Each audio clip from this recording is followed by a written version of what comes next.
Ai, ina ba ku labari. Akwai wata damuna da aka yi bara. Na santa.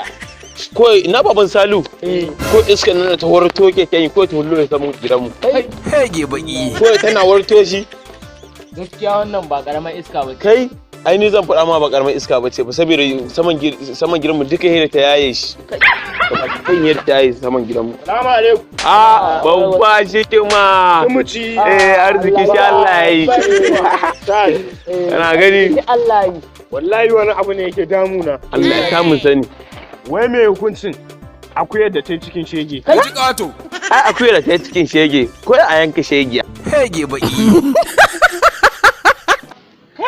Da fata kowa yana gani. Zuru. Suna na Timothy Comedy.